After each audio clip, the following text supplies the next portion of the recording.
Alright, so here's one of the most important things about this whole project. You will need to separate the stub on the hub side and reinstall it into the hub. So as one guy said, your tire doesn't pass you on the highway. Well put. You know, the hack job, you could just leave that in there. You're basically just driving it off those splines. So you just have to, what I did is cocked it at an angle and I just hit it on both sides until it drove down off. I don't know, there's probably a way with more finesse, but I'm not worried about these axles. It's going down for real.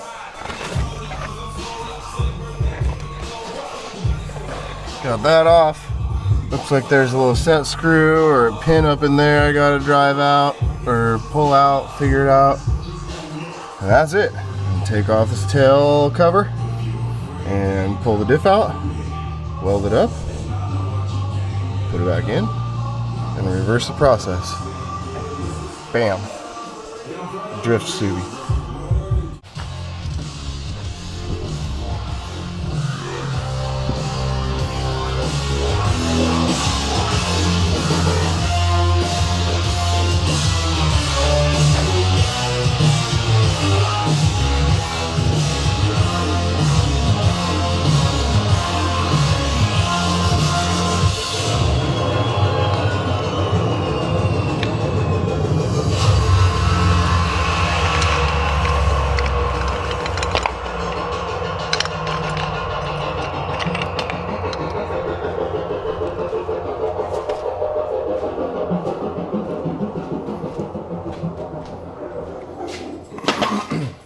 Alright, I already took a clip out. We required 2 flathead screwdrivers. This bearing came off of the piece that's inside. This comes out. Mind you, this is a 2.5 RS. A little different than newer WRX. So, it's different than the pictures that I saw, but I've looked at it, figured out what I'm going to do. I could just weld this up, but then I'd only engage one set of splines. So I think the better thing to do, a little more rotating mass. It'll be much stronger with both sets of splines engaged.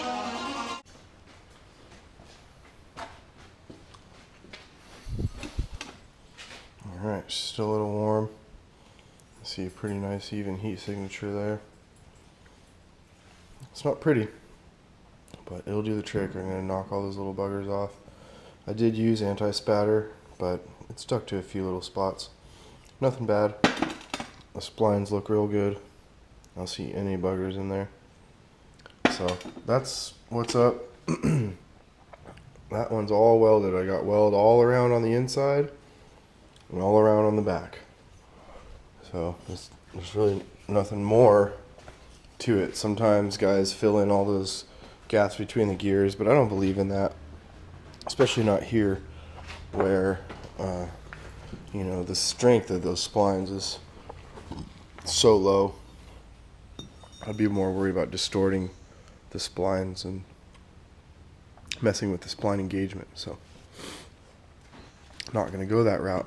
What I am going to do is once this is all cleaned up, I'm going to stick it on there and then stick that in place, use the shaft to align those, and then I will tack that all up where I want it, probably in about 6 to 12 different spots, going in a crisscross pattern, and then I'll take it off of there and weld it up. And I'm just going to do little whips all the way around, about five bead whips, keep the heat consistent, and that should be plenty of strength. If I need to, I'll come back and fill in the gaps so it's fully welded. Probably will just do that, but we'll see how long it takes.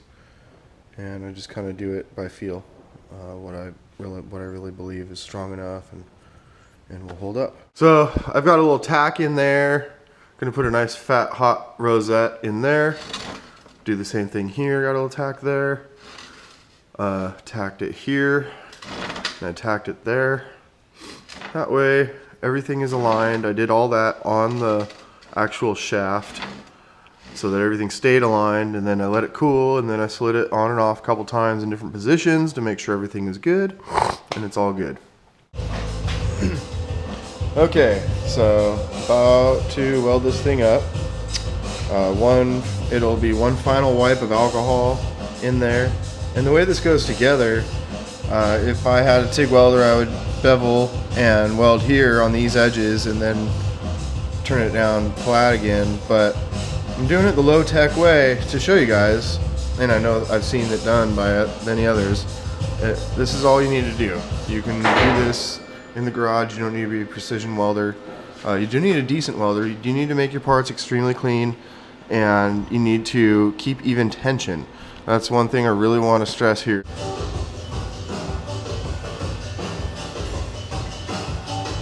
Just to be thorough, after I started tacking it up using this method, the clamp is all getting in the way, and so I was just like, you know what,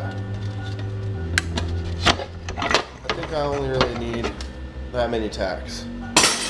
So I did it. I cleaned them all up. I looked at them, made sure they're all on there good. They're not the prettiest tacks ever, but everything is tight. So now what I'm going to do is I will weld this one, you know, going this way, and I'll turn around and hit this one going that way, and then I'll come back over here, same thing, do that one going that way, and then do that one going that way. Let it cool down a little bit, and then I'll probably go back and work on the back side. And then I'll weld all this up, weld all that up, do that rosette hot, fill it, same thing, let that cool down. And by cool down, I mean like 15 minutes. It's not going to be totally cool. You don't want it to totally heat cycle. It's alive! Alright, so I tapped the bearing into place after cleaning it thoroughly and re-greasing it. Everything's assembled. You have to pay real attention as you put it back together. You're going to want to spin the gears and just go ahead and swipe all the teeth, because if you do what I did and you tack everything on the splines to align it and clock it, which you need to do if you use this intersection, then what happens is you're just going to get some spatter down here, and it's unavoidable. I mean, you could put a welding blanket down there. Stuff still might get in there, so you just need to, you know, make sure your teeth are clean, make sure it's smooth, blow everything out, get everything clean. You know, any one of those little buggers, you know, reduces, you know, adds friction and creates more wear. So anywho, there we go, spooled up center diff in the Subi. Yeah, can't wait to play with this thing. It's gonna be fun.